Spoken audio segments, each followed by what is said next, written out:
Right. I think that Steve's just joined, so welcome everyone to our webinar on rolling judicial review. I'm Peter Mant, and Steve and I are going to be talking about that topic with particular reference to the recent decision of Mr. Justice Fordham in Ali Raja. Before we get started, there's just a few sort of matters of housekeeping. First, to say that we want to try and keep this as sort of interactive as possible. So any questions, if you enter them into the question box as we go through, and Steve and I will try and sort of answer it as we go along. The idea is that this is going to be a sort of discussion type format. The other thing to mention is that over the weekend I was reading an article about a local official in Spain, and he had to offer his resignation after he failed to turn off his camera when he went for a shower during a council meeting. Now, I think that we're not able to see any of you, but just to be on the safe side, perhaps if I could ask anyone to hold off having their showers until after the webinar, that would be much appreciated. So Steve, how are you? I'm very well, thanks. How are you? Yeah, not too bad. You already had your shower? I have. I'm fully groomed and ready for this morning's session, I'm pleased to say. Good stuff. So I think the first question to ask is really, what is rolling judicial review? We've got that as the topic, so I'm hoping that the people that have signed up have got some idea. But I think it can be a slightly elusive concept. Yes, or perhaps we're just intrigued by this curious title for the talk. My understanding of what we're talking about today, Pete, we're about to find out if we've got a shared understanding, of course, is really the thorny problem of how you do judicial review in a context where the facts might be changing. Because the archetypal judicial review, or the pure construct, is of a specific challenge to a specific decision fixed at a specific moment in time, and everything freezes then, and the court reviews the lawfulness of that decision against public law standards. But of course, in the real world, that's not often what happens, and it may well be not what happens in a community care case, for example, or an education case like Ali Raja. But equally, it might not be what happens in a large-scale policy challenge at a local or national level, where further decisions are taken, reconsideration happens.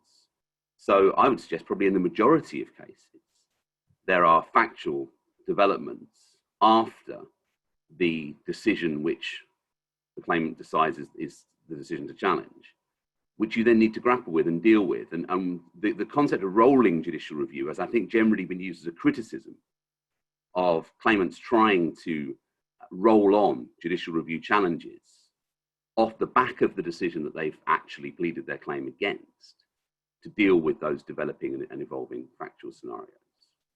So Mr. Justice Fordham's judgment is very interesting, I think, in perhaps turning that on its head slightly and saying, well, actually, in certain situations, rolling judicial review might be appropriate. And one of the things we perhaps can talk about is whether that's a sea change or just a specific response to the facts of that particular case. Mm-hmm. How did that go as a summary? Yeah, no, I think that's pretty much spot on. I mean, I guess I might take issue with the suggestion that it is sort of in most JRs, in that you do, and it perhaps very much depends on the particular context, but there still are some decisions which I think very much are fixed in time, and you would be expected to just look, really in quite a focused way at that particular decision. But I think community care is perhaps an area more than any other, where you've got a person in need, and inevitably their needs are evolving all the time, and responses are being made on the ground by social workers all the time. So one thing that I would like to discuss in a moment is, I think, how far we can extrapolate from this decision in a community care context into the wider context of judicial review, including, for example, policy challenges. And I know you've got quite an interesting policy-related challenge ongoing at the moment. But just to provide some sort of context for the people that are listening in, I thought it might be helpful if we say, just a few words about Ali Raja and what the case was about, because I think there are some aspects of it that are perhaps slightly unusual.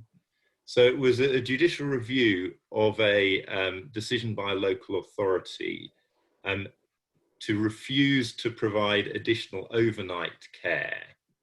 And it was specifically in the interim period between when a reassessment of needs was going to take place. So it wasn't a challenge to a substantive decision about what provision would be made under the Care Act, but what was going to happen until a full Care Act reassessment had taken place. And the claimant said that the only lawful decision in those circumstances was to provide additional care. And there were then a series of decisions both before and after proceedings were issued. And interestingly, in the claim form, where you have to set out the decision and the date of the decision, they gave a very generic description of what the decision was, simply an ongoing failure to provide this additional service. And then they, in the date, said ongoing. Now, what would you normally do, Steve? Because what I would do with those kind of ongoing decisions, I would try and fix a date. And absolutely. I would then probably say and ongoing or something along those lines. Absolutely. I mean, I've had solicitors have claim forms rejected by the court for the absence of a date. So obviously there's a degree of inconsistency in practice there. But I think it is dangerous to fail to specify any kind of decision, even if you have to specify the response to the pre-action letter which refuses to do the thing that you're asking for, because otherwise you really are potentially inchoate in your challenge. What is the subject of your challenge there? Perhaps slightly different in human rights cases if you're trying to argue an ongoing breach of a convention right, particularly if you're trying to argue an ongoing breach of a positive obligation to do something. But even then you can hopefully identify a decision not to do it, which gives you your date. So I certainly would generally, well, perhaps more than generally, strongly look for a date to put, even if it's and ongoing. Yeah, no, absolutely. But in this case, interestingly, the defendants took no objection. And Mr. Justice Fordham says in terms that they were right not to take any objection. That's right. So I guess the question is then, what are the features of this particular case that made that appropriate, do you think, Steve? And then we can go on to talk about how far we can extrapolate to other cases. Absolutely. Well, I'll try briefly and share the judgment by sharing my screen. Let's see if this works. There we go.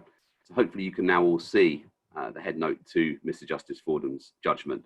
And I think it's worth remarking here at this stage who Mr. Justice Fordham is as well, because for those who aren't specialist public lawyers, he was previously, of course, one of the, if not the most eminent public law silks at the bar, and the author of the Bible for public law practitioners, Fordham on Judicial Review, which I and others will often be seen clutching in court as some kind of comfort blanket to deal with any particular point that may come up.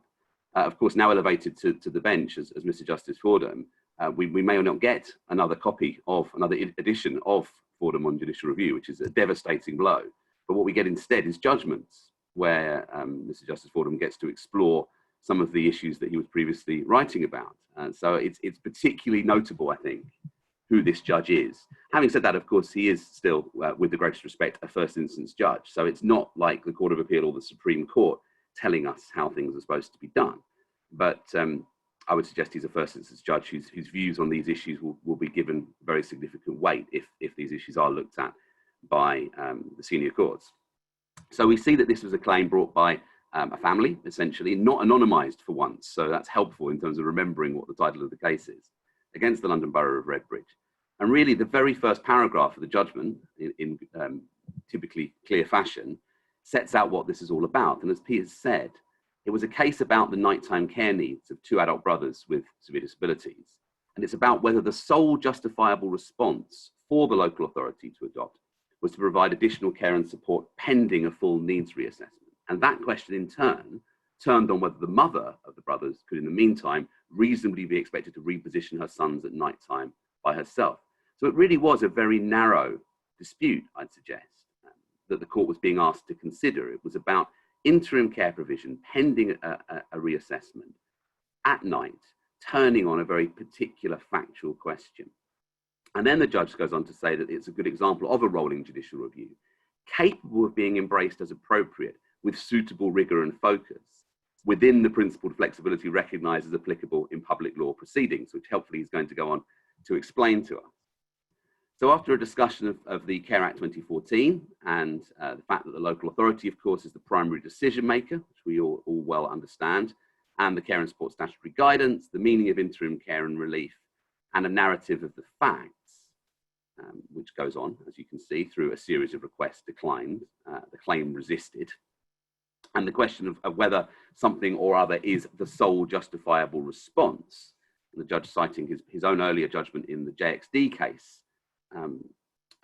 and putting forward, reiterating the fact that the judge is not the primary decision maker, but putting forward a scenario where the claimant could establish that immediate funded nighttime care was the sole justifiable response.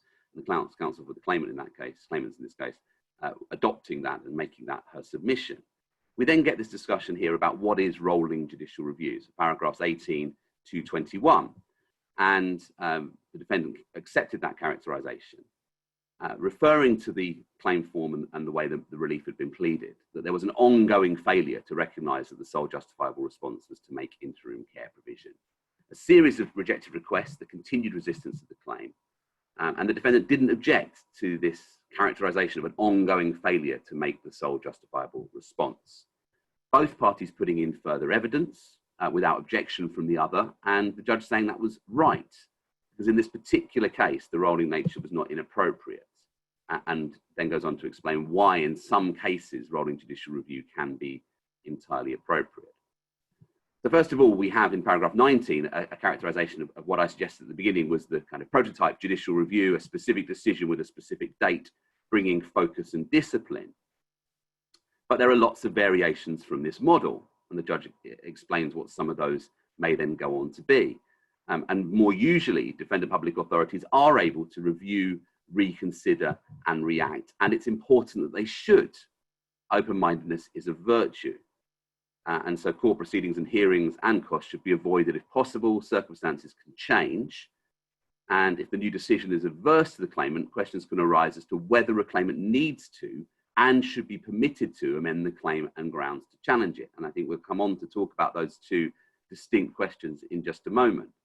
And so the case may be reshaped, narrowed, or expanded.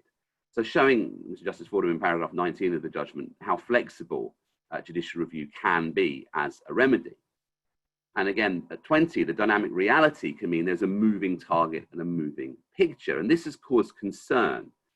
And the Court of Appeal has, in a number of cases, the judge goes on to cite them, given warnings about the need for procedural rigour in judicial review and the concern about rolling judicial review. And I was just going to show people Talparda, which is the case that's very frequently cited, Lord Justice Singh in the Court of Appeal, paragraph 67, as a postscript to that judgment, talking about the need for procedural rigour in public law litigation, saying it can't be emphasised enough that public law litigation must be conducted with an appropriate, importantly, degree of procedural rigour, not necessarily in the same way as ordinary civil litigation between private parties, not just private interests involved, public interests as well.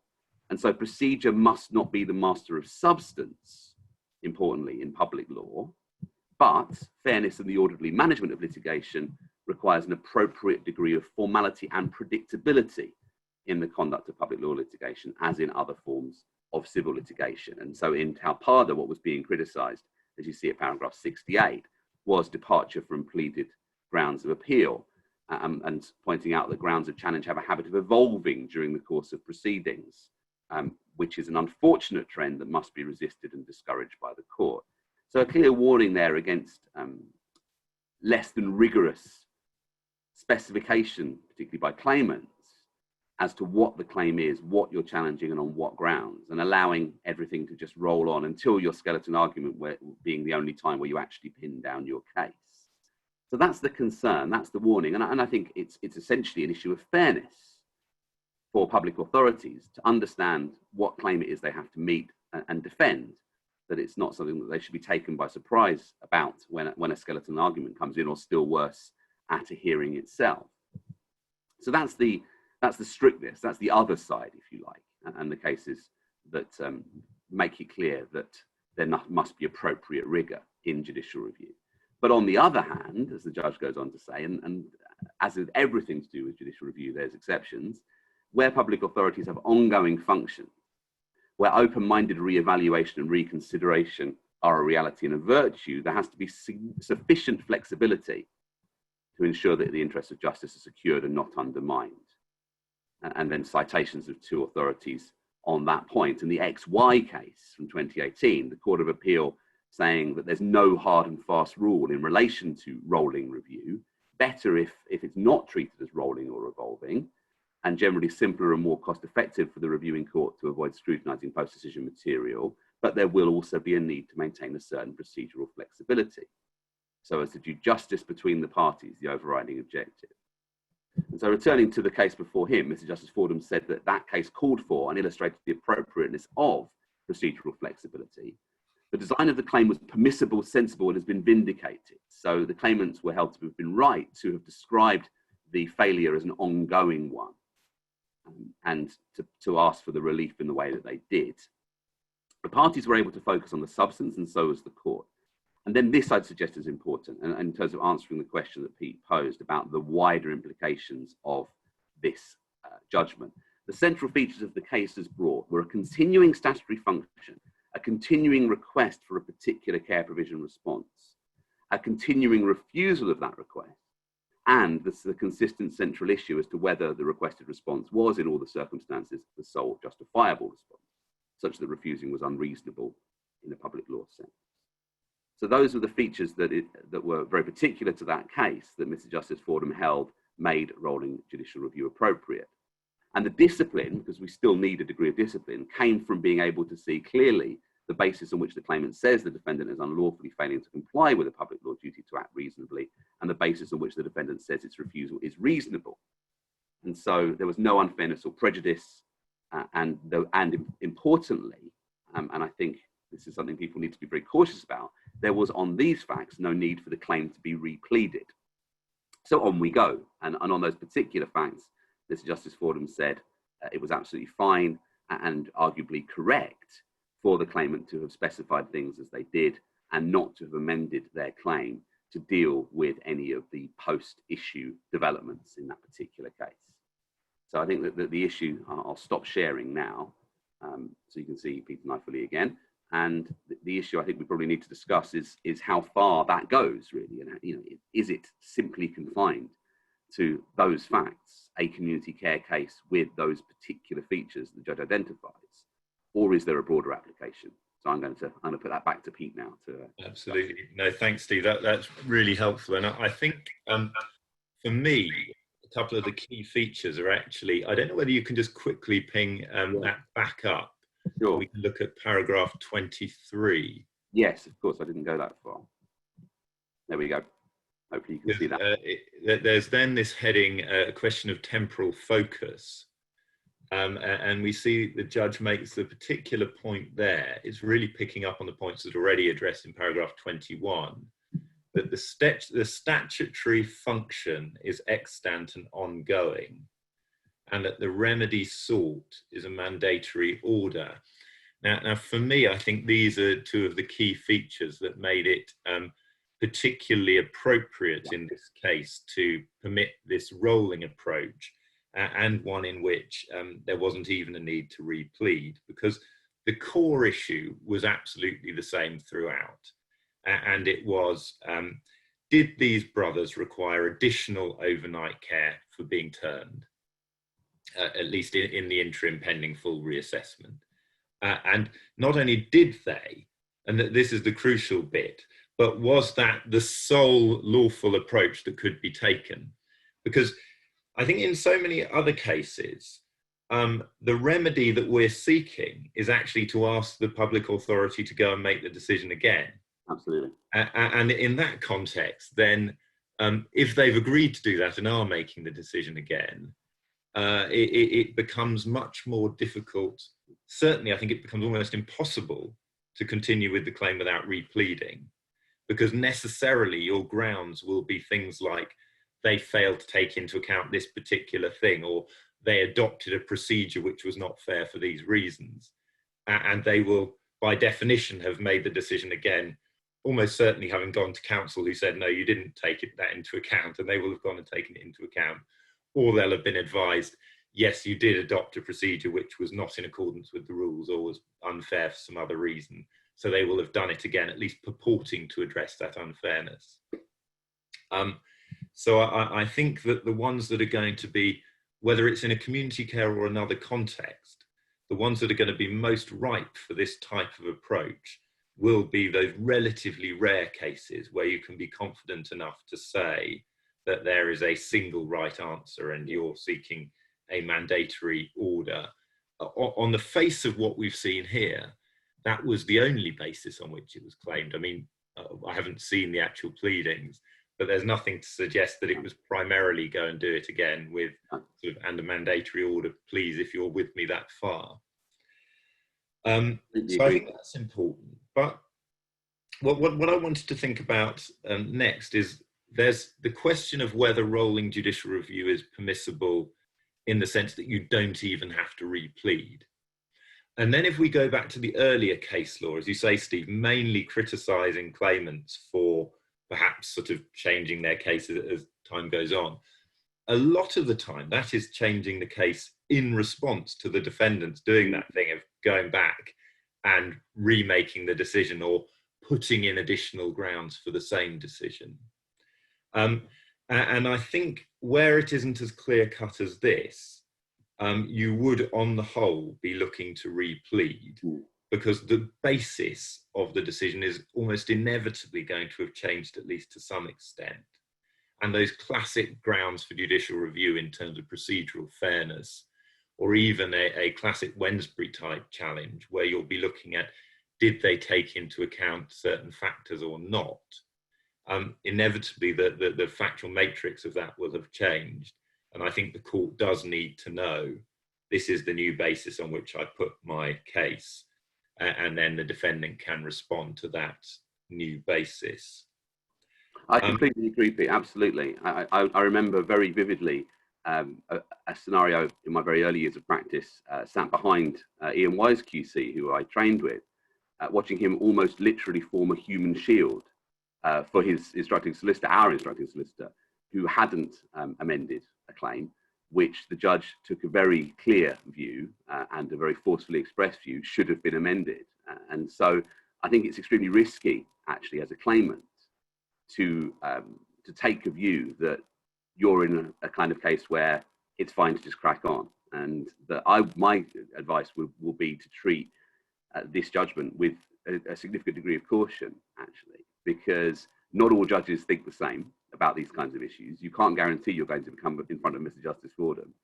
And even then, if you are in front of a judge who takes a similar view, I think that actually it is a pretty narrow set of facts that makes it appropriate to just carry on without amending your claim where things have changed. Mm-hmm. And actually, I think it's important to bear in mind this test for a mandatory order, which generally the case that's cited for that is an old case called Parkinson, Mr. Justice Laws as he was, which is saying that the court will only make mandatory orders where there's only one lawful choice for the public body to make. And it's actually very rare that there's only one lawful choice. A quintessential example in the education context would be a failure to secure provision in a child's EWHC plan, because the law is clear, you just have to do that, subject to a point I'll come on to at the moment about the pandemic. But generally speaking, the provision must be secured as specified. So that's a quintessential mandatory order scenario, just order them to do it. But in most cases, certainly care-related cases, there are a range of possible responses which would be lawful. And so you are very unlikely to get a mandatory order. I mean, even this one, it's interesting when you think about the facts, and it's about turning two brothers overnight. Yeah. But you can see that within that context, just from experience of other community care cases, how frequently should that turning take place? Who should do it? Is it one-handed or two-handed, and all those kind of things? So although the court in this case has gone so far as to impose a mandatory order, Actually, it does seem to me that there must inevitably be quite a lot for a social worker's discretion in terms of how you actually implement that on the ground, which is, I think, why the courts have tended to focus and really emphasise the local authority as the primary decision maker. Absolutely. Clearly, that's the case in all judicial review, that whichever public body is being challenged is the primary decision maker. But I think in a sort of community care type context, it's perhaps particularly stark. Steve, I wanted to pick up on something you said about repleading, and to look at, I think it's paragraph 20, just a little bit further up. We've got where he talks about, sorry, hang on, let's have a look. Yeah, it being focus, discipline, and cooperation. And there it is. And Steve and I, we were actually talking just before we came on about the third of those bits, cooperation. And I think this is really important because clearly in any litigation, you've got different aims, in the sense that the claimant wants to win, and the defendant as a public body, in fact, should be wanting to make responsible, lawful decisions. And I think good public authorities absolutely do want to do that. But still, where your officials on the ground have made decisions which they think are defensible, then you're seeking to defend the JR. But still, for me, cooperation is so important in terms of the smooth running of any litigation. And if you can get on the phone to your opponent as a solicitor or as counsel and say, look, you've done this, which clearly is either a new decision or you put in new evidence. Yeah, we do or don't agree with that going in, but insofar as things can be agreed, we're going to replead. Can we not have a silly argument about it? Or get on the phone and say, I think that this is actually quite peripheral. I don't think I need to replead. Do you agree? Yeah. So that if the judge then raises it, you can stand up as one and say, we have discussed this. There's no unfairness. A grumpy judge might still say it's not just about unfairness, it's about courtesy to the court, and I was reading all night and didn't even think about it.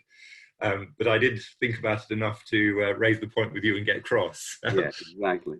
But, in my experience, it's pretty rare when both parties agree a position for the court ultimately to not to go along with that, even if they might occasionally grumble a bit. I agree completely. And I think actually increasingly, judges are not impressed by procedural points taken against claims of substance, as long as you've been sensible and have had those conversations, or at least tried to. And I've had cases exactly in that scenario, Pete, where we've agreed between the parties that a decision that was arguably, or a development that was arguably significant, was not in fact significant enough to put everyone to the cost of amending, or perhaps that you deal with it in skeletons rather than having to replead, because of course repleading increases costs, which is not of interest to any of the parties, particularly in the case where the majority of judicial reviews are legally aided and the defendant public authority can't get its costs back at first instance, where most claims stop. So it's very sensible to not incur additional costs for the sake of it. I think it does all come down ultimately to fairness. I think I'm very sympathetic to the idea that public authorities need to know what case they have to meet, and that it's unfair for them to be taken by surprise by new arguments or new grounds or new challenges at or close to a hearing. But if it's a month before the hearing and something happens and the claimant side says, look, we think we need to deal with this, can we agree a timetable where we amend and you amend your defence? That seems to me to be an appropriate suggestion, which public authorities should look to agree, subject to the detail, because otherwise there's a risk of the court criticising them for not doing the cooperation bit. So I think claimants generally need focus and discipline, and public authorities generally need cooperation. That would be my division of labour there. Yeah. And failures on both sides are likely to be criticised by a grumpy judge. There was going slightly onto a different topic. We've focused on fairness, and I absolutely agree with you that is, it seems to me, that the core pillar that the court will be looking at. But some of the case law which talks about rolling judicial review, talks about something perhaps a little more prosaic, which is this idea that part of having the court focus on a particular decision on a particular date helps to emphasize the proper role of the court in judicial review. Absolutely. And that it is a reviewing court. It is not concerned with the merits. And maybe as we get into human rights claims and heightened scrutiny and all that kind of thing, we are inevitably moving further away from that in our jurisprudence anyway.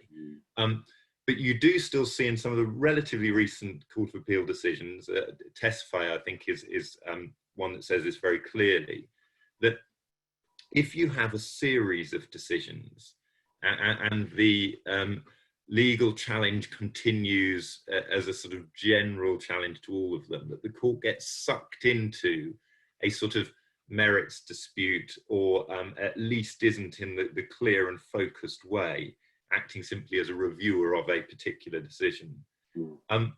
What do you think? Is that an anachronism, or does that still have relevance today? I'm sure it still has relevance. I think it's very difficult for the claimant side, because there are lots of practical reasons why it would not be helpful to have to start again each time a new decision is made.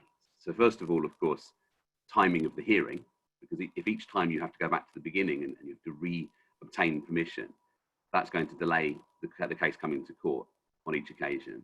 Secondly, funding. The legal aid agency may well be very unhappy about being asked for repeated funding certificates if each time you have to challenge a new decision, it's a new matter. And thirdly, costs, because what happens to the costs of each of those claims?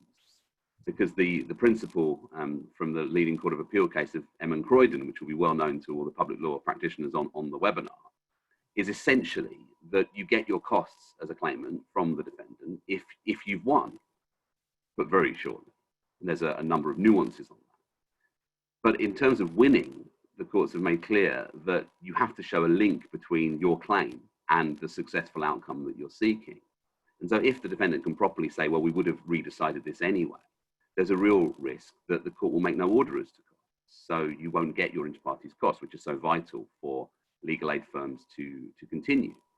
So I think that sort of, the Court of Appeal in making those kind of pronouncements is not necessarily grappling with respect with the realities for those who are trying to support access to justice for claimants that are certainly impecunious claimants. I mean, if you've got a bottomless pit of money, then you can litigate as often as you like, but that's not the vast majority of cases that are actually brought. So I hope there will be a degree of recognition of the realities, as Mr. Justice Fordham says, of this kind of litigation, and the need for all parties to avoid increased costs by having to re-litigate every single decision. Is much better, in my view, if appropriate amendments can be made early on in claims. That's really interesting. Yeah, it's a really interesting point, Stephen. I think it's sort of, it's one of the issues that struck me is that we generally think that permitting rolling judicial review is going to be good for claimants. Yeah, claimants sort of want to duck and weave a little bit and make sure. Well, I mean, and in response to a changing situation, they want to be updating their claim. But of course, there is another side to this, which M. Croydon was such an important decision in saying, particularly in community care, although of course it applies across the board. If you bring a claim because a local authority hasn't assessed properly, and they agree to reassess, you should get your costs, and you should get your costs on an inter partes basis.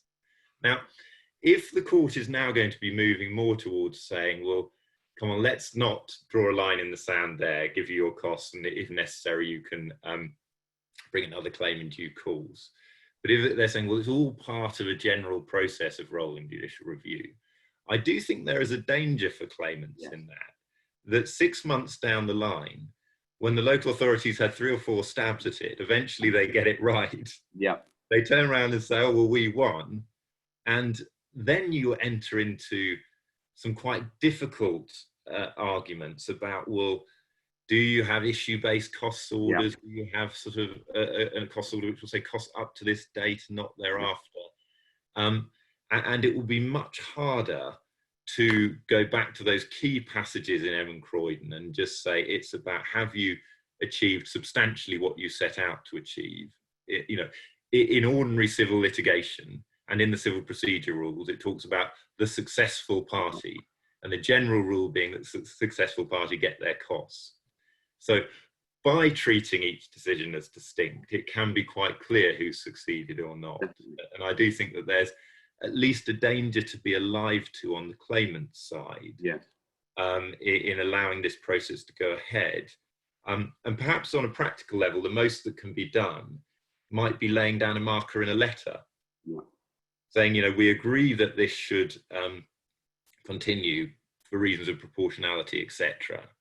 However, we wish to lay down a marker now that we consider that we have won, and that you have, conceded that there needs to be another assessment. So at least in due course, you can kind of refer to that. It's not going to bind anyone, but no. I think that kind of marker in correspondence when it comes to costs arguments can be quite helpful. I completely agree. And actually, generally, when I'm advising claimants, if there really is only one issue in the claim, which is they haven't done a proper assessment and they agreed to reassess, it was much better, I think, to withdraw the claim at that stage with either an agreement that the local authority pays the costs or costs on written submissions. Because if you simply stay the claim pending the outcome of that assessment and then try to amend to challenge the assessment, the new assessment, if you think it's unlawful, you really are getting into a mess in terms of cost liability at that stage, and increasing the prospect that the court will say, well, this is just too difficult for us to work out. And where things are difficult, the default position will be no order as to cost, which is hugely detrimental for claimant side firms, of course. So much better if you can sort of take the win at that early stage. There's another practical reason, and one that's very much focused on the client's interests, of course, which is that if you stay the claim with liberty to restore, it can often be very difficult to get it back up and running. Whereas if you withdraw and sort costs out on the side, then get the new assessment and challenge that through a new claim. You can file an N463 when you file, asking for urgent consideration by the court of the new claim, and get interim relief or an order for expedition, abridgment of time, whatever you want, off the back of that new claim form, which just seems to be a much more effective way of getting the court's attention to the case and to your issues. And I've had cases where things have been stayed and it's just taken forever to get them out of that long grass and back into court. So for both those reasons, I think clarity about the challenge that you're bringing, if it is to a specific decision, you've won, great, box that off. And if necessary, start again is generally a better approach. Bearing in mind, of course, the disclaimer that we should have given at the start, Pete, that we're not giving any advice. Of course, yeah, absolutely. So nothing we say should be relied upon without instructing us properly, of course. I see we have a question on the Q&A. That's exciting. Something's just come up. Oh, two questions, yeah. What, two questions? Thank you. One of them, in fact, is exactly the point I was just making. I think the issue is really one of delay in getting into court in time. There are in a number of areas a dynamic evolving reality, but the original decision is always at risk of being overtaken by events. Is rolling JR a poor cousin to an expedited hearing? Well, that's a perfect setup to the example I was going to give, Pete, if that's okay. Yeah. Because one of the things we wanted to look at was how far this might apply outside of an individual case and at a more policy-based level.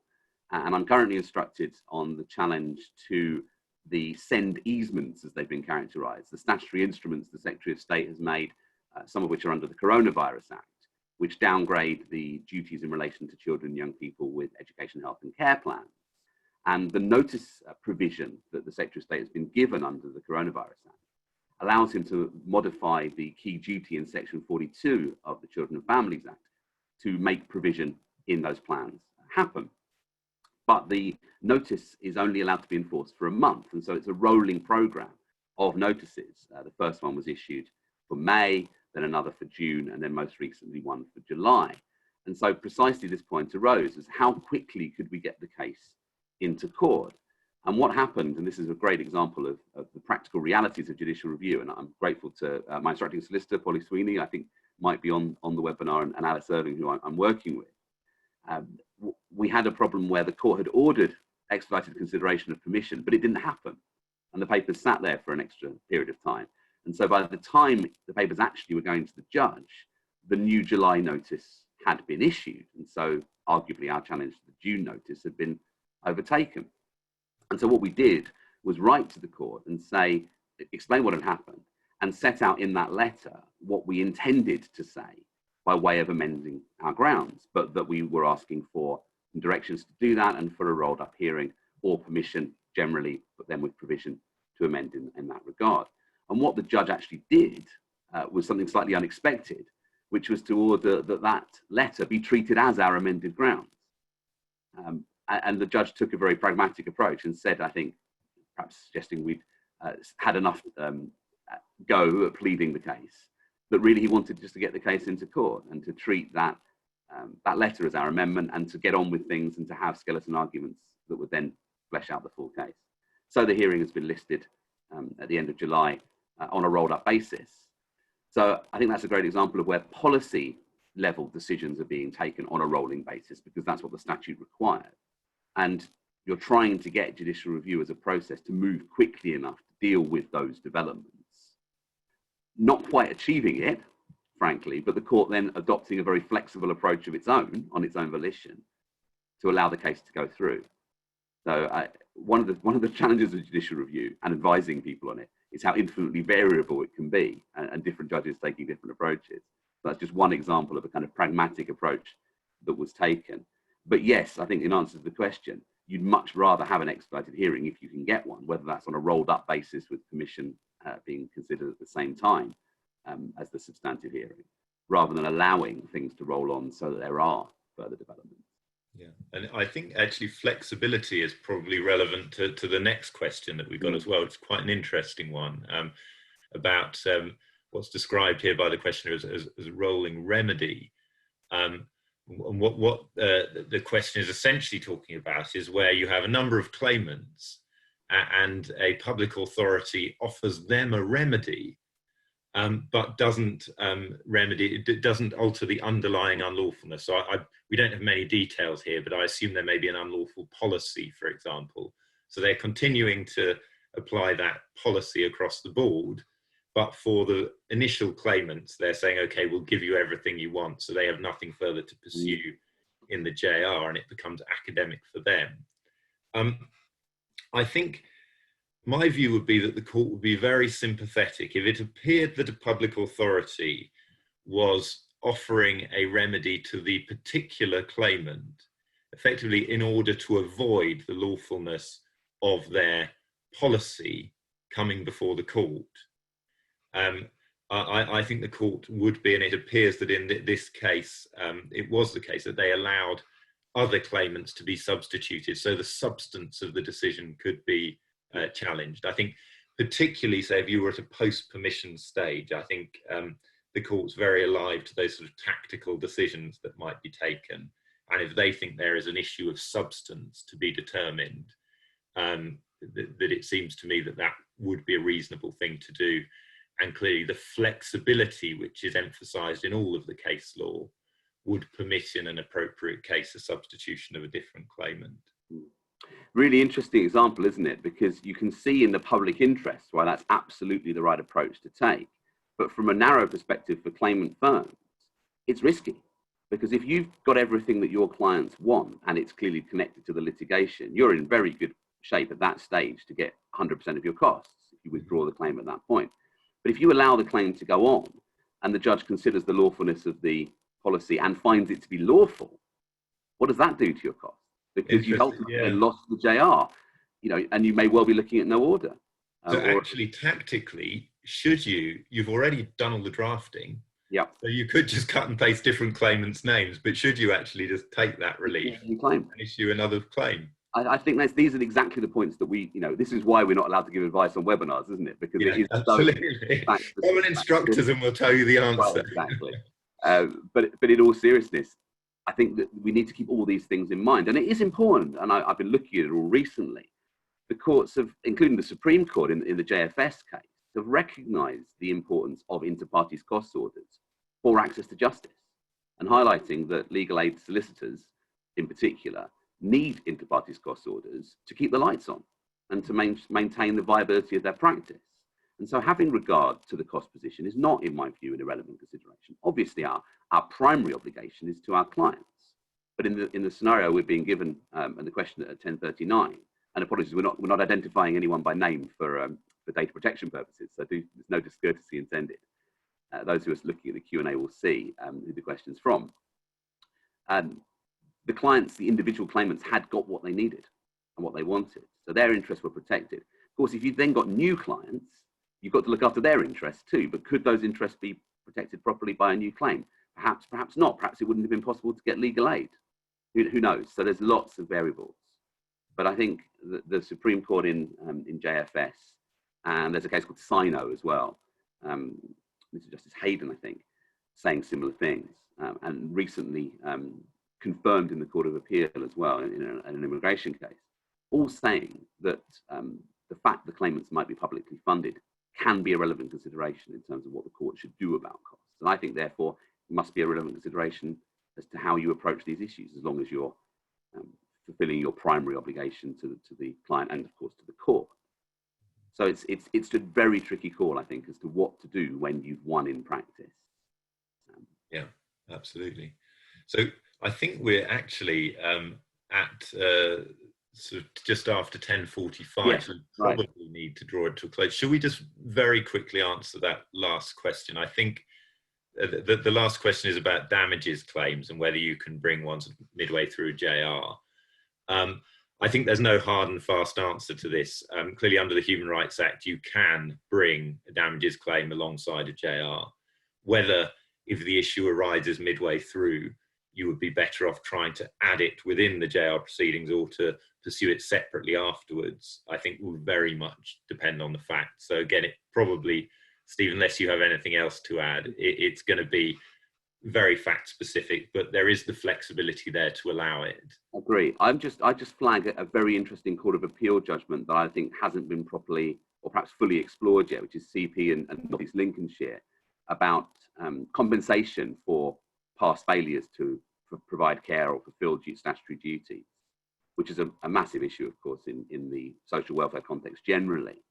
And if we're thinking about ongoing challenges, ongoing failures to do things, it would be well worth checking whether there's a North East Links type claim to be brought in those kinds of cases, if financial compensation might be appropriate. But better to do that, of course, at the outset rather than midway through a claim. I think the court will always, the general rule in judicial review, and frankly in Human Rights Act claims, however they're brought, is the court wants to stop the mischief. The court wants to make things better, or as Lord Justice Sedley used to put it, judicial review is about wrongs. It's not about rights. It's about making things that are wrong change.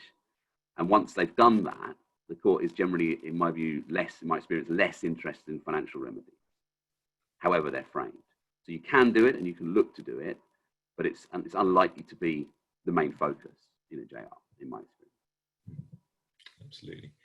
Are we going to take this last one? Yes, let's take that last one and then we'll cut it off there. Right. It's a legal aid question, which asking barristers legal aid questions is always a terrible idea, but perhaps we'll do our best piece. Shall I go first? Yeah, go on. You go ahead. So it's a question about what you do when you're not eligible for legal aid because of either an award, for instance, a criminal injuries award, or just because you've got too much money as an ordinary citizen. You may well find yourself not eligible for legal aid, of course, because the thresholds are so tight.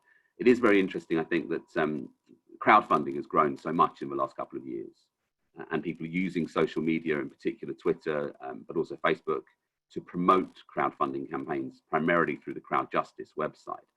And that can often achieve quite a lot in terms of progressing claims. Whether you can crowdfund enough money to actually bring a full judicial review is an interesting question. And whether you can get a cost capping order under the rather draconian new statutory regime, which makes it arguably extremely difficult for claimants to get their costs capped. Not impossible, and I have had cost capping orders, but not straightforward. Those are all things people will need advice on, of course. So there are other ways apart from legal aid to fund claims if you're not in the happy position of just being able to pay for it yourself out of your back pocket, as the vast majority of people won't be. But do be very careful, because the costs of judicial review can rack up very quickly. And although in principle, defendants are only entitled to the cost of their acknowledgement of service if the claim falls away before permission is granted or if permission is refused. I had a recent case where the defendant's claim for those costs was over £30,000.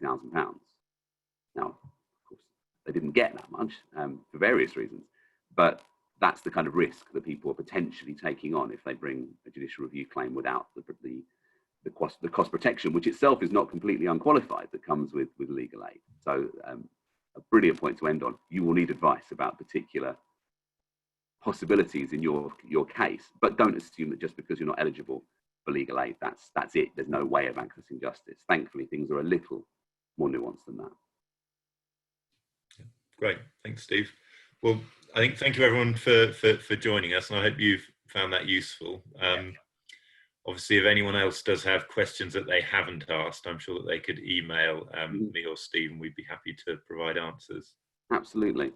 And so, I suppose an interesting point, Peter. How would you sum all this up? What's the takeaway from Ali Raja? Do you think, in terms of, is this a fact-specific decision, or is it a sea change, or is it, in classic fashion, somewhere in between? Yeah, I mean, I hate to be a boring fence sitter, but I think it probably is somewhere in between, isn't it? That it seems to me that the courts over recent years have shown a greater willingness to be flexible. Yeah. In a range of contexts, and I think most judges like to focus on substance over form. But I certainly wouldn't take this as a green light to not bother repleading. Exactly. And I think that the particular features of this case are probably put it at one extreme of the spectrum. I completely agree, and my default position is still going to be to amend, because I'm absolutely, it puts the heebie-jeebies up me at the idea of being in court with a judge saying, well, you can't run that point, Mr. Broach, because it's not in your pleadings. Yeah. I mean, that's just a nightmare, isn't it? A literal nightmare for anyone who's bringing claims. So I'd rather err on the side of caution. And if I wasn't going to amend, I'd want to be absolutely sure. I'd almost want the court to have told me not to, yeah, in a permission order or something like that, in order to avoid it. But different counsel will take a different view, of course. Part of the joy of judicial review is its flexibility, and that there's no one right answer. That's the joy and the challenge. But I'm not going to be massively changing my practice as a result of this. This judgment. I think it's really interesting, and I look forward. Hopefully, perhaps we might come back, in a year's time, to look at the next judgment from Mr. Justice Fordham that raises some fascinating procedural issues. And I'm sure this won't be the last time he's got us all talking. But I don't think this is a sea change. I think this is an interesting development, but not one that on the claimant side at least should be seized on as being a completely different way to do things. I think that would be really dangerous. Great. Right. Okay. Thanks very much, everyone. Thanks for the questions. And as Pete says, if there's any follow-up, please do feel free to contact us.